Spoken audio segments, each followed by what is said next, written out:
Quando se aproximaram de Jerusalém e chegaram a Betfagé, ao Monte das Oliveiras, Jesus enviou 2 discípulos, dizendo-lhes: vão ao povoado que está diante de vocês, logo encontrarão uma jumenta amarrada, com um jumentinho ao lado.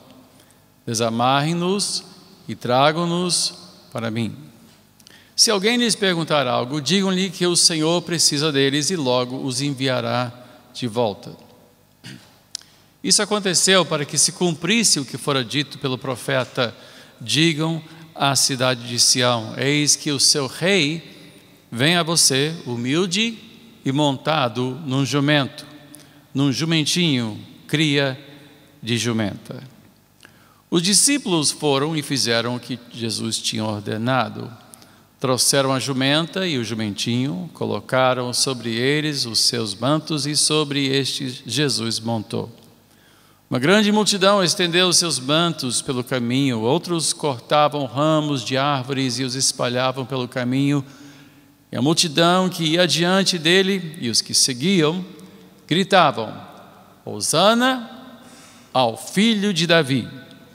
Bendito é o que vem em nome do Senhor. Hosana nas alturas. Quando Jesus entrou em Jerusalém, toda a cidade ficou agitada e perguntava: quem é este? A multidão respondia: este é Jesus, o profeta de Nazaré da Galileia. Jesus entrou no templo e expulsou todos os que ali estavam comprando e vendendo. Derrubou as mesas dos cambistas e as cadeiras dos que vendiam pombas e lhes disse: está escrito, a minha casa será chamada casa de oração, mas vocês estão fazendo dela um covil de ladrões. Os cegos e os mancos aproximaram-se dele no templo e ele os curou. Mas quando os chefes dos sacerdotes e os mestres da lei viram as coisas maravilhosas que Jesus fazia, e as crianças gritando no templo: Hosana ao filho de Davi, ficaram indignados e lhe perguntaram: não estais ouvindo o que estas crianças estão dizendo? Respondeu Jesus: sim, vocês nunca leram? Dos lábios das crianças e dos recém-nascidos suscitaste louvor. E deixando-os, saiu da cidade para Betânia, onde passou a noite. Oremos. Nosso Deus e Pai, sê conosco hoje, ajuda-me a falar com clareza e ajuda-nos a ouvir com clareza, pois os nossos corações estão ensandecidos hoje, atribulados, aflitos, ansiosos. A nação está agitada e junto com ela nós também. Senhor, que possamos ter serenidade para ouvir o que a palavra de Deus tem a nos dizer, o que Tu tens para nos dizer hoje, para que saiamos daqui norteados por Ti e não pelas coisas que vemos e ouvimos ao nosso redor. Eu te peço em nome de Jesus. Amém.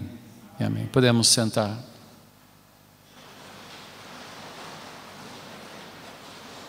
Semana passada eu fui muito corrido na palavra, tinha muito para dizer, aliás, tinha o dobro de material que costumo ter.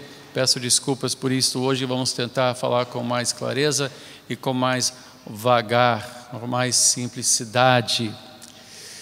Há uma afirmação que chega a ser um chavão, que é: as coisas raramente são o que parecem ser. A entrada triunfal de Cristo em Jerusalém é uma dessas coisas. Não é e não foi o que parecia ser, mas fez parte da agenda de Cristo. Por quê? E por que desta maneira? Porque afinal, se a sua entrada foi triunfal, por que entrar num jumento e não num cavalo ou num carro de guerra? E se a entrada foi triunfal, por que no fim Jesus chorou?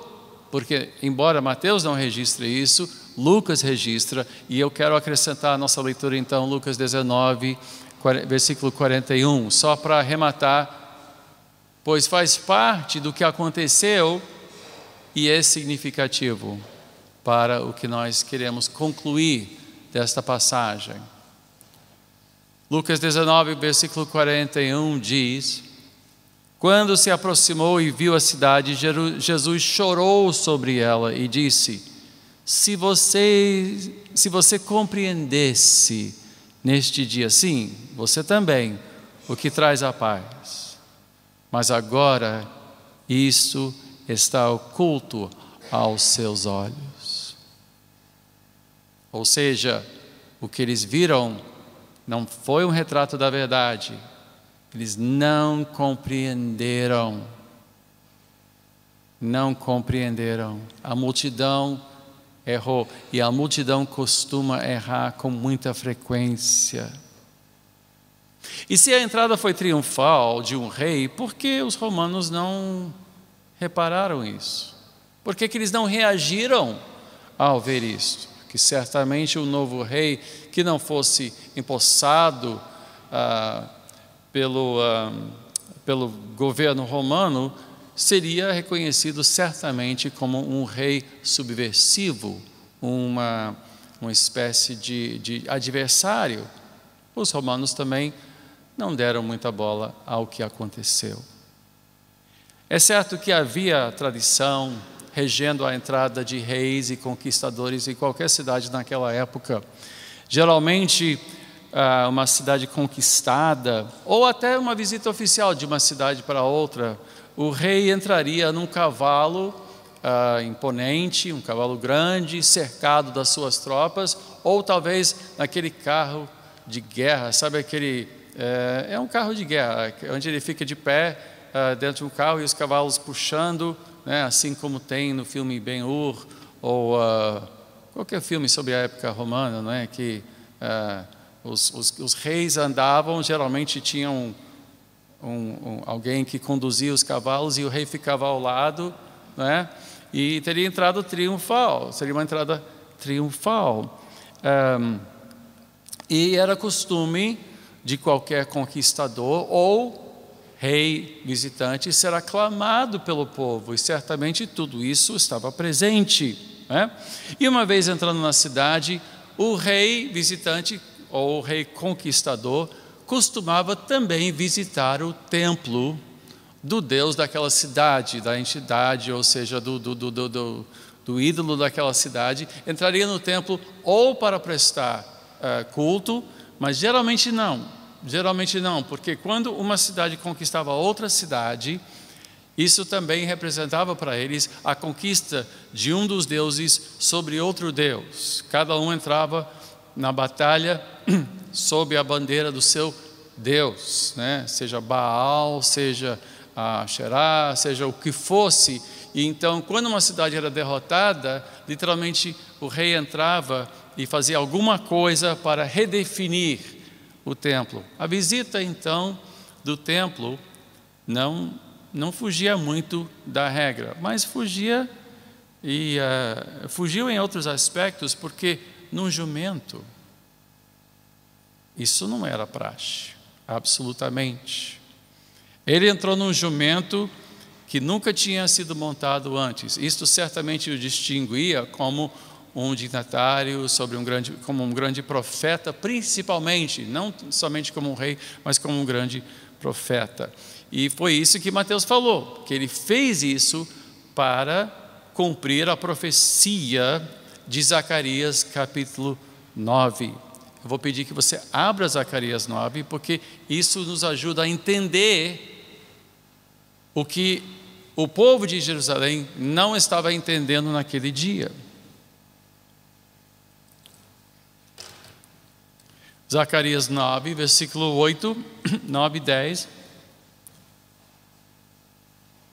diz, Zacarias, se precisar for, abra no índice para achar a página de Zacarias, e é o 9º capítulo de Zacarias. Se você usou o índice, diga comigo, Escola Bíblica Dominical. Alô? Ok, tá bom.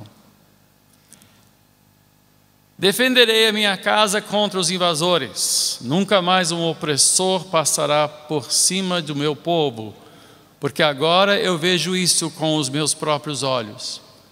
Alegre-se muito, cidade de Sião. Exulte, Jerusalém. Eis que o seu rei vem a você, justo e vitorioso, humilde e montado num jumento, um jumentinho, cria de jumenta. Ele destruirá os carros de guerra de Efraim e os cavalos de Jerusalém, e os arcos de batalha serão quebrados. Ele proclamará paz às nações e dominará de um mar a outro, e do Eufrates até os confins da terra. A profecia que Mateus cita, e ele citou esta profecia, embora não tivesse dado capítulo e verso, até porque naquela época não usava capítulo e verso, mas citou o profeta Zacarias, identifica primeiro que a sua entrada celebrada constituía o cumprimento de uma profecia veterotestamentária. Só que este rei não vinha como um rei de guerra, mas um rei de paz. Não como guerreiro, mas como um rei humilde. E mais, quando nós examinamos as promessas dessa profecia, as promessas não apontam para a destruição das armas dos inimigos de Israel, nem tampouco dos inimigos de Jerusalém. Pelo contrário, essa profecia prevê a destruição das armas e dos cavalos de Efraim e de Jerusalém. Ou seja, ele vem trazer paz e não guerra. A sua maneira de reinar seria diferente. A profecia apontava para um modo diferente de conquistar e de reinar, e mais, traria salvação para todos os habitantes da terra, até os confins da terra. Agora, a multidão não entendeu o que ele estava fazendo, né? Eles viram nele um profeta, e o seu clamor, Hosana, filho de Davi, quer literalmente dizer, salva-nos, descendente de Davi, o que vai sentar no trono de Davi, salva-nos. Hosana, muitos pensam que Hosana quer dizer, louvado seja o Senhor, e muitos professores de escola dominical, que não estudaram a Bíblia direito, afirmam isso. Hosanas não é uma afirmação de louvor, é um clamor por salvação. E ao chamá-lo filho de Davi, isso em cumprimento à promessa que Deus fez a Davi, em 2 Samuel, capítulo 27, quando Davi quis construir o templo a Deus, a casa de Deus, Deus respondeu para Davi, não, eu vou construir a sua casa para toda a eternidade, ou seja, você sempre terá um descendente seu sentado no trono, e mais, isso seria para sempre, dá uma dimensão além do tempo e do espaço ao qual Deus se refere ao prometer isso a Davi. Então, sempre haveria um descendente de Davi. Então, quando dizem filho de Davi, estão literalmente conclamando ele como rei. Algo que queriam ter feito quando ele deu de comer a 5.000 pessoas, multiplicou pães e peixes, queriam fazê-lo rei à força. Então, por que isso agora? Por que ele entra e aceita a aclamação do povo? Agora nós temos que entender que esta aclamação era uma frase comum, era um brado do povo judaico pedindo salvação. Hosana ao filho de Davi era digamos, um slogan, era um grito comum pedindo o quê? Que Israel fosse salvo. Salvo do quê? Que fosse salvo dos seus opressores, que no caso, neste momento, seria o Império Romano. O que o povo estava pedindo era libertação de um governante iníquo.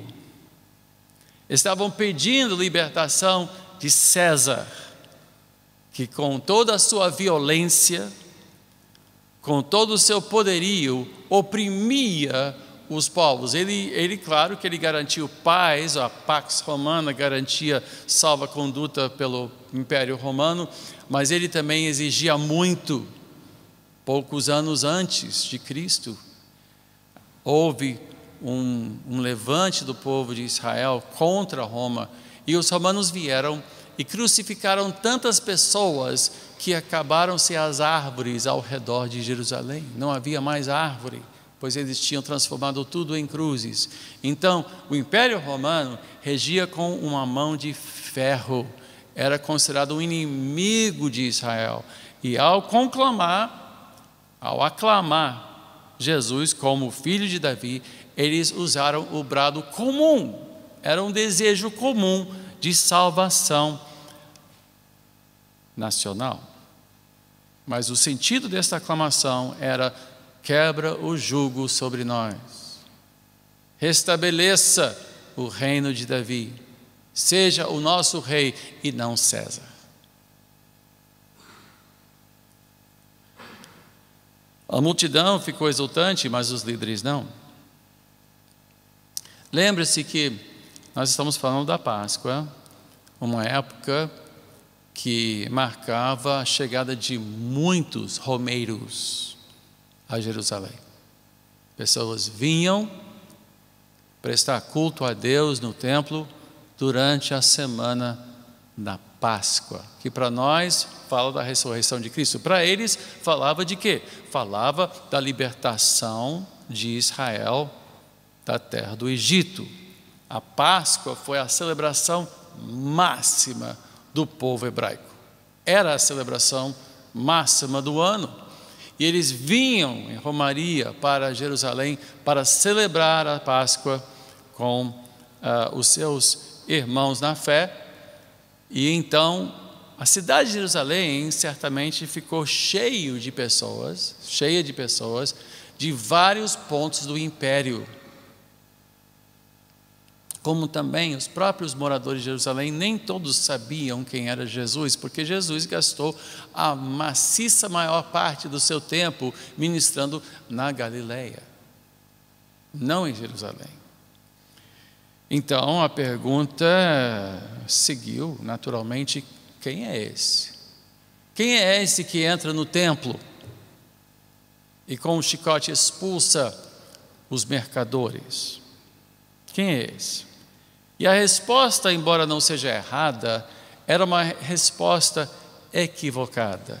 Muitas vezes equívocos não são mentiras, mas são afirmações inadequadas, insuficientes.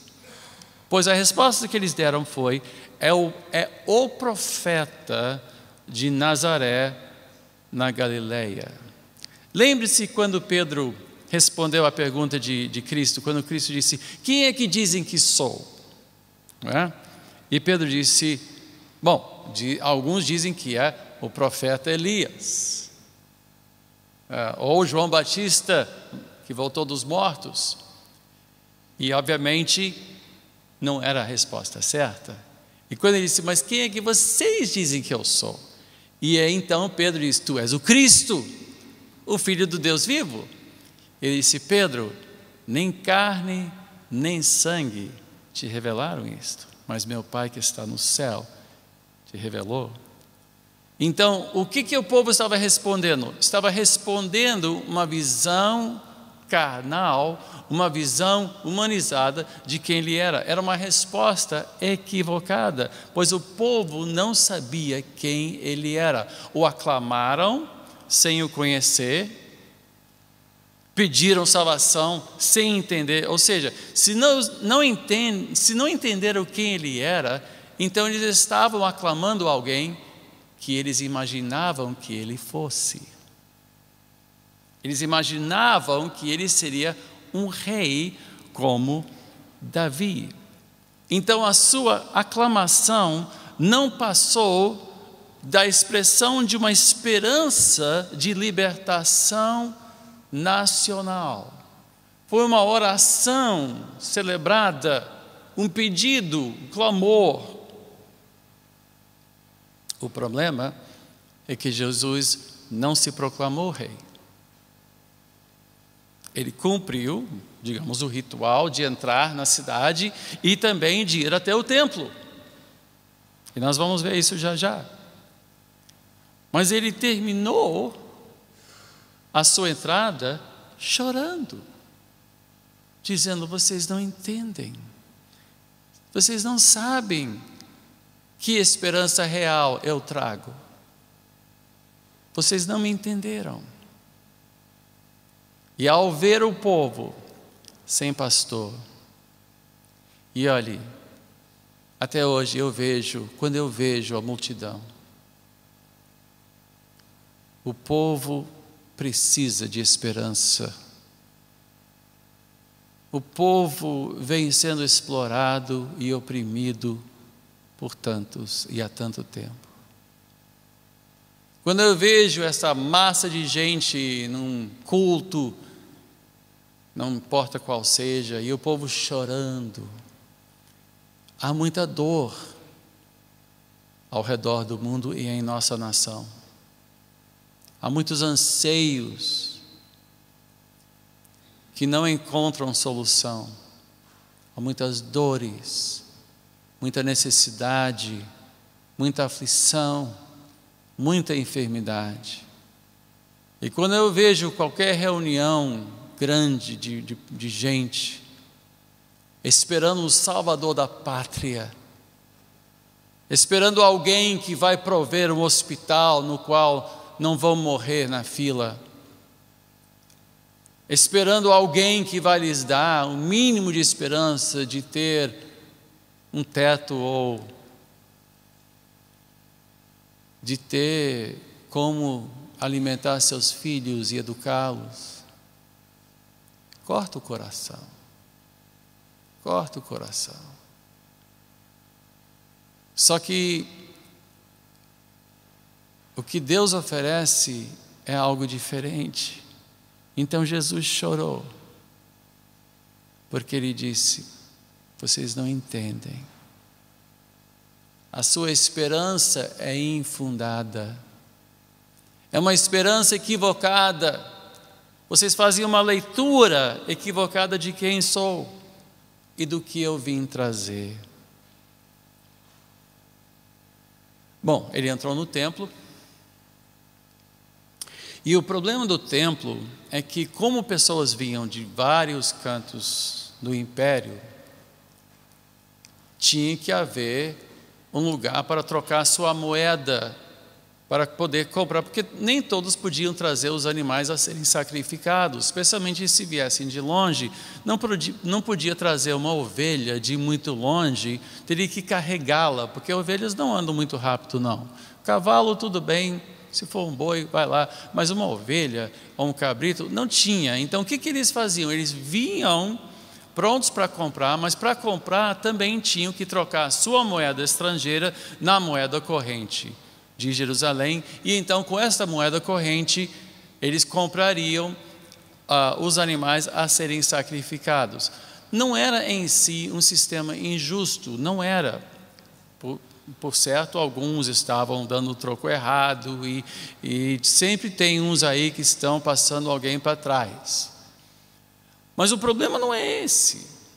O problema do templo foi onde eles se alojaram, onde eles montaram o seu mercado de troca de moeda e venda de animais para sacrifício.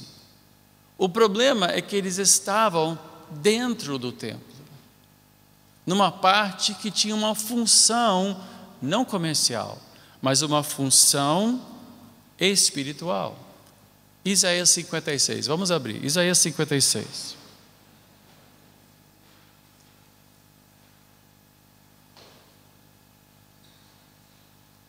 Versículo 6.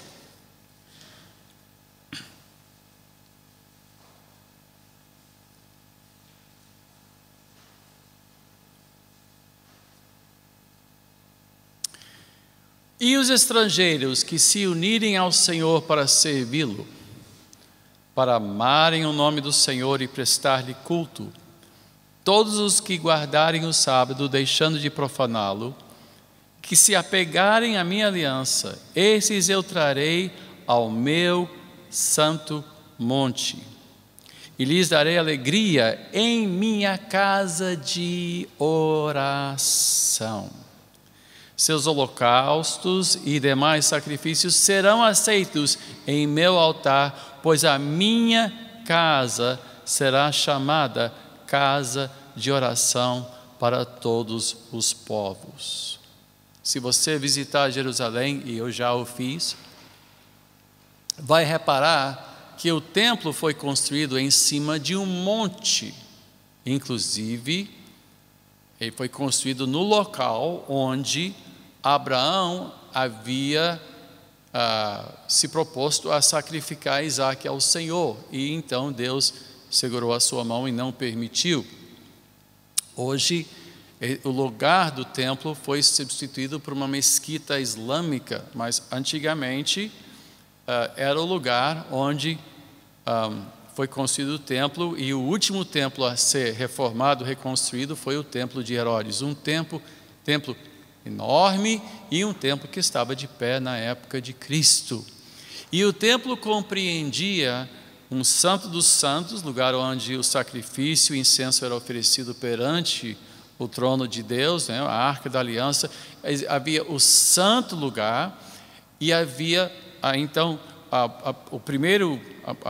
parte de fora do prédio, onde os sacrifícios eram preparados, onde eram queimados, mas havia também dentro do templo um pátio coberto, que era chamado o pátio dos gentios, o lugar onde outros pudessem vir para cultuar a Deus e orar. Um lugar onde pessoas não purificadas, como eram os que tinham acesso à parte interior, mas onde pessoas podiam vir e, com fé no Deus de Abraão, Isaque e Jacó, eles poderiam orar.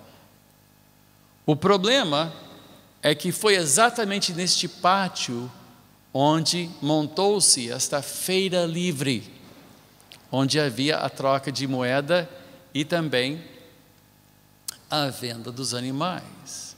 Ou seja, os gentios tinham sido excluídos completamente de qualquer capacidade de aproximação ao Senhor, de poderem orar também. Então, quando Jesus limpou o templo, ele novamente relembrou que o templo seria uma bênção para todos os povos, e que Deus estende a sua graça e misericórdia para todos os povos. Então, quando ele disse, a casa de meu pai será casa de oração, ele estava citando exatamente esta passagem que fala sobre o convite a outros povos a virem se submeterem a Deus e cultuarem a Deus, fazerem sacrifícios a Deus. Bom, voltando ao choque que os judeus levaram. Foi um choque que o rei dos judeus não veio como resposta aos seus anseios. O que eles esperavam que ele fizesse foi se declarar rei e conclamar Israel às armas. Quando ele não fez isso, pois ele logo saiu da cidade de novo, quando ele não fez isso, após ser preso, quando viram Jesus preso perante Pilatos, eles se voltaram contra Jesus. Esse não é o rei coisa nenhuma. Que é isso? Imagina. E os mesmos que o aclamaram como filho de Davi, clamaram pela sua crucificação. O reino de Jesus, o reino de Deus, não é deste mundo. É um reino espiritual, até que ele volte. Quando Pilatos o perguntou, aliás, pode abrir em João capítulo 18, versículo 33. Vamos nos voltar para aquele dia em que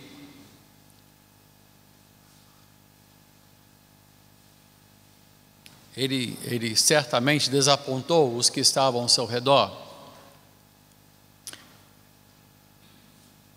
João 18, versículo 33.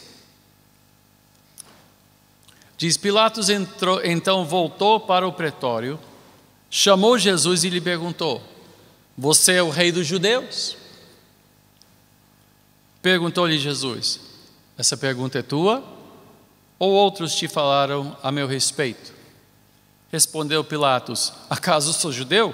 Ou seja, é óbvio que foram outros. Foram o seu povo e os seus chefes dos sacerdotes que entregaram você a mim. O que é que você fez? Disse Jesus: o meu reino não é deste mundo. Se fosse, os meus servos lutariam para impedir que os judeus me prendessem. Mas agora o meu reino não é daqui. Então você é rei? Disse Pilatos. Jesus respondeu: tu dizes que sou rei. De fato, por esta razão nasci e para isso vim ao mundo, para testemunhar da verdade. Todos os que são da verdade me ouvem.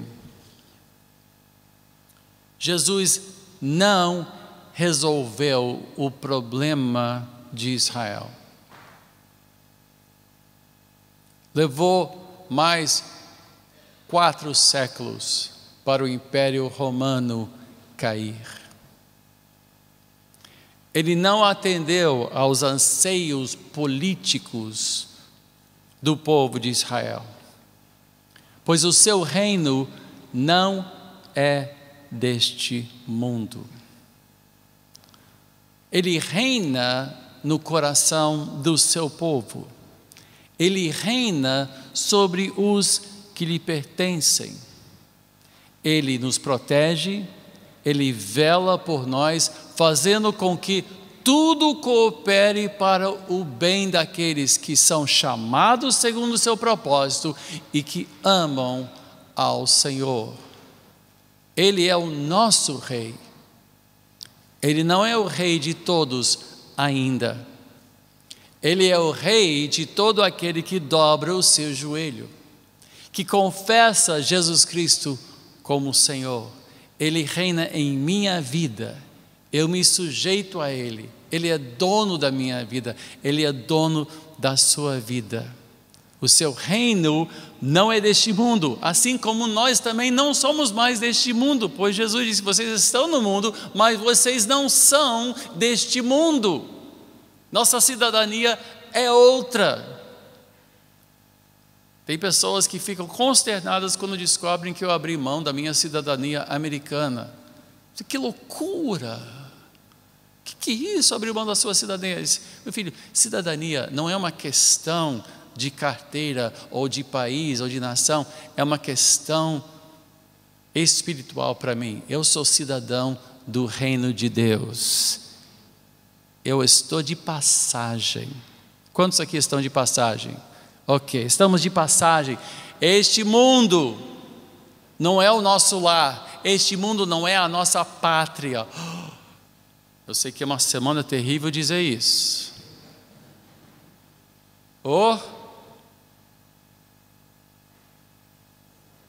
Estive na colação de grau da minha nora essa semana e todo mundo cantou o hino nacional e alguns ficaram assim meio com a voz trêmula. Oh pátria amada, a minha pátria é Cristo. Não sou subversivo, mas espiritualmente, talvez. O meu destino não é o destino deste mundo. O que mais me preocupa hoje, agora deixa eu botar isso da maneira mais Claro, eu peço que vocês me ouçam com cuidado sobre isso. Seja qual for o nome do nosso presidente ou da nossa presidente, seja qual for o andamento das deliberações acontecendo em tribunais ao redor do país, especialmente no Planalto, seja qual for o desfecho, não resolverá o real problema desta nação.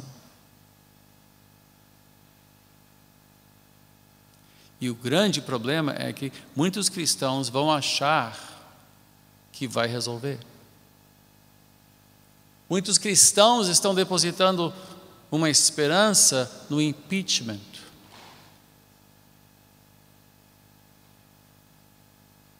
Mas, meus irmãos, o próximo que vier não julgará com justiça divina, seja qual for. O problema desta nação é a nossa falência espiritual. Depositamos fé naquilo que não merece nossa fé. Há pessoas revoltadas no Brasil porque não vão poder ir para a Disney em 10 vezes sem juros. Por quê? Por causa dos corruptos. Meus irmãos, a nossa esperança não é ter dinheiro para comprar uma tela plana de 50 polegadas. Nossa esperança não pode ser depositada numa qualidade de vida que nos confere certas liberdades financeiras e certas possibilidades, certos confortos e bem-estar. Isso não é a nossa esperança. Quem deposita a sua esperança nesse mundo é miserável. E Brasil é miserável. Os pobres são miseráveis e os ricos são miseravelmente ricos. E a classe média também é miserável.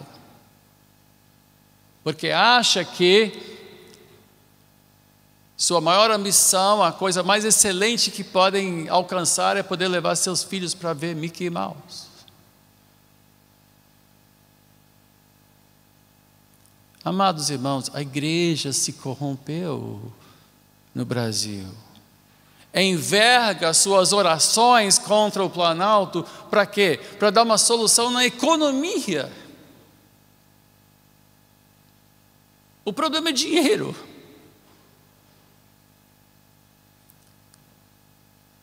Não é um ultraje moral. É que a corrupção roubou de nós o que é nosso. Estragou nossa festa. Mas se a igreja não se converter ao fato de que grande fonte de lucro é piedade com contentamento, nós vamos continuar na mesma situação que sempre estivemos e pior.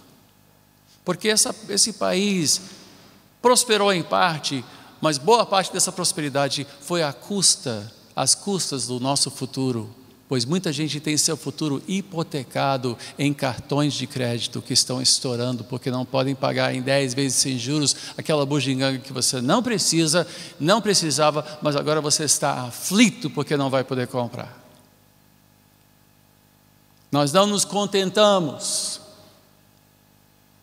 Nossa carnalidade sempre quer mais e mais e mais. E o grande problema do Brasil não é a situação atual da política brasileira. É uma constatação? É. Mas cuidado para não ficar neurótico com isto. Tem gente checando os noticiários de meia em meia hora para saber qual é a próxima bomba. Amados irmãos, vamos fazer o seguinte. Vamos nos acalmar e gastar a Semana Santa na presença de Deus. Vamos parar com isso. Nós somos como time, torcedores, torcida organizada do Fla-Flu. E está todo mundo aí, notícia, tal, juiz, opa, agora vai. Não, outro juiz deu contra. Estamos assim nos devorando com ansiedade, com cada notícia, com cada boato, o que vai ser impetrado, e que liminar, e não sei o que, e agora vai uma declaração de um senador que agora vai ser assim, e está todo mundo, agora, vamos lá. E a gente enche a boca para...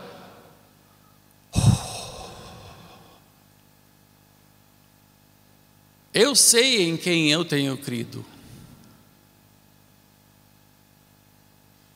Eu sei em quem eu tenho crido, e não é o juiz Moro.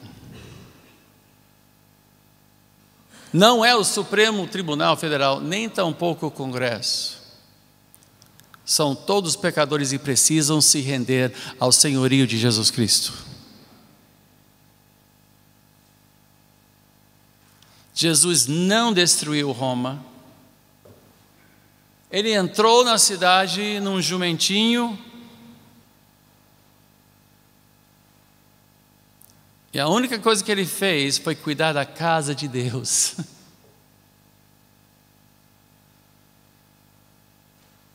Ele cuidou da casa de Deus. A sua única preocupação, que seja uma casa de oração. Esse lugar não vai ser uma reunião de política. Aqui está um política free zone.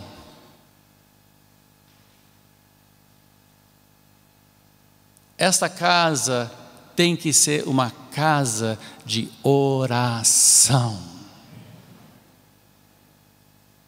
Para Deus nos perdoar, para Deus converter os nossos corações, para nós descansarmos nele, que é o único e verdadeiro Rei.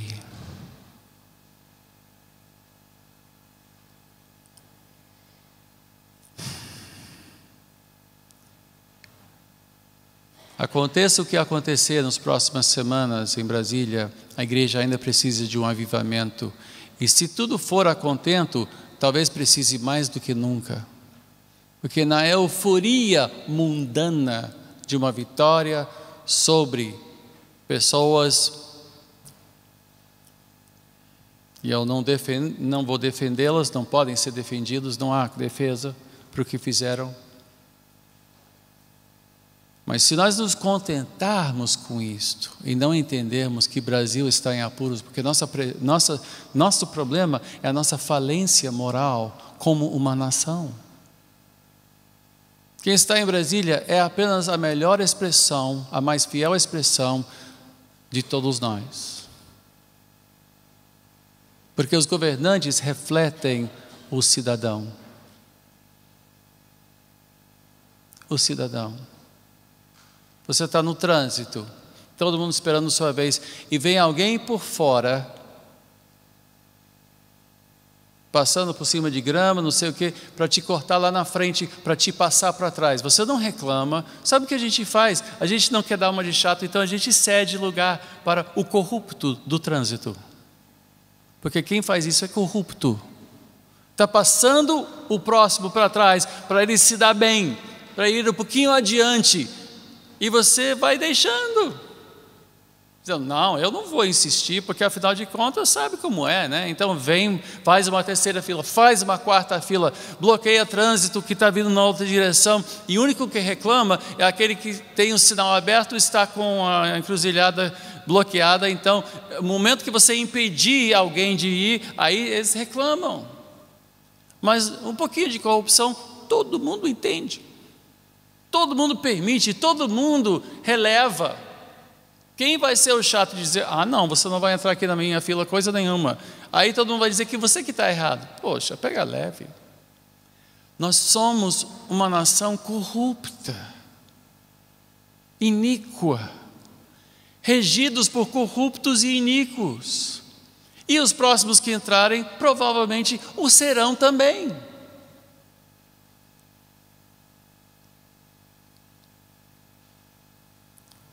Jesus não destruiu seus inimigos, ele desarmou a sua própria nação. A promessa foi eu destruirei os carros e cavalos de Efraim e de Jerusalém. Ele vem reger pela paz. Um dos grandes mistérios sobre Deus, que até hoje eu não entendo, é que como um Deus todo-poderoso, que criou todas as coisas, pode ser um Deus humilde. Ele veio humildemente, nasceu de uma família pobre. Jesus viveu sua vida inteira pobre. Paulo abriu mão de tudo, provavelmente foi deserdado, e viveu a sua vida como um pobre. Alguns dos nossos maiores heróis da fé não foram pessoas ricas.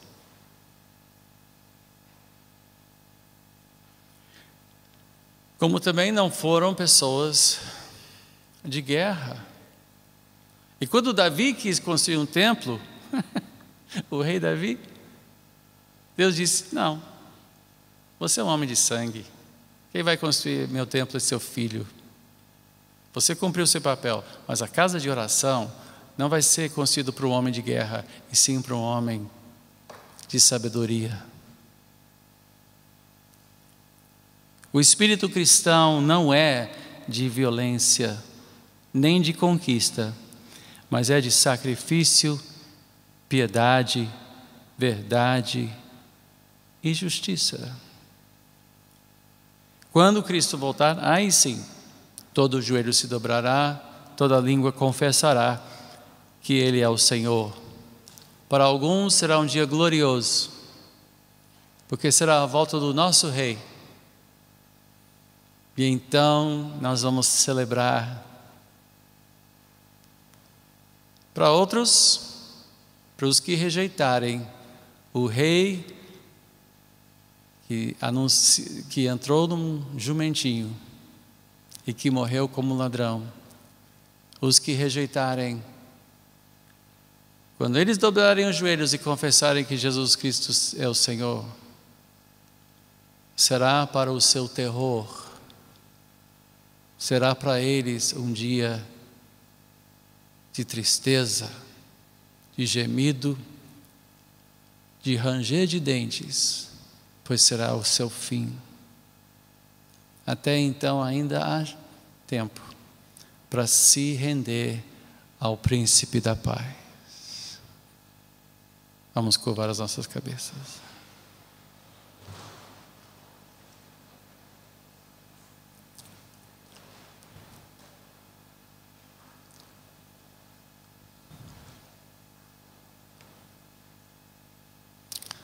Amado Deus e Pai,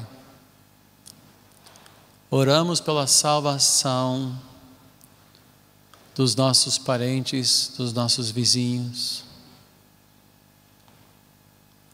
Oramos pela salvação desta nação.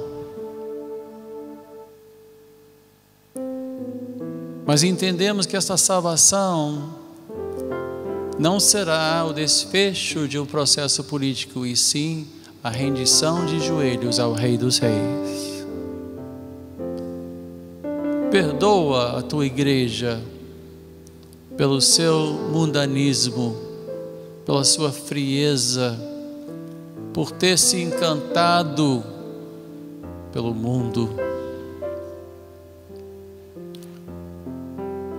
por ter buscado coisas que os gentios buscam. Que nós tenhamos, Pai amado, um coração rendido a Ti, um espírito de arrependimento.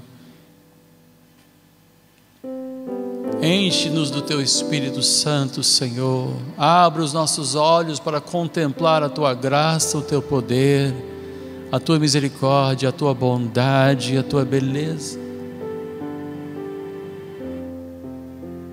Pois não há outro Deus, só há um só Deus.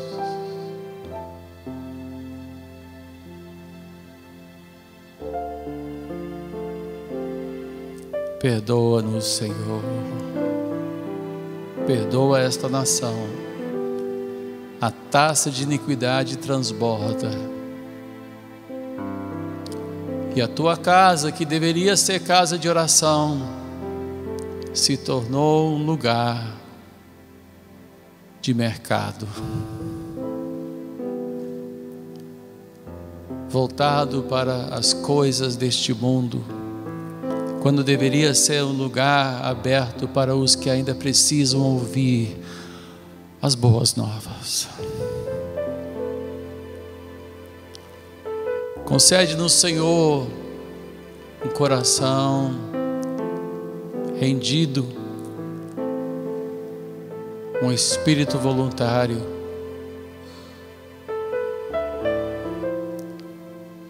e paz. Maravilhoso Rei, maravilhoso Rei.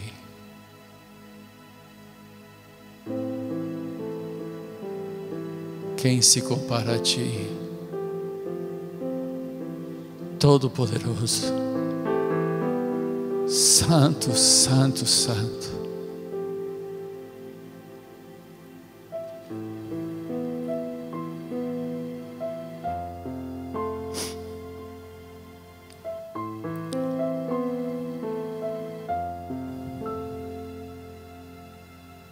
Perdoa-nos, perdoa-nos, Pai amado.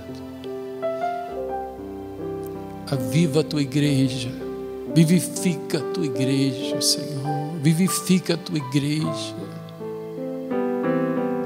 Oh Pai, que os nossos olhos se voltem para Ti, que se voltem para Ti, em o nome de Jesus.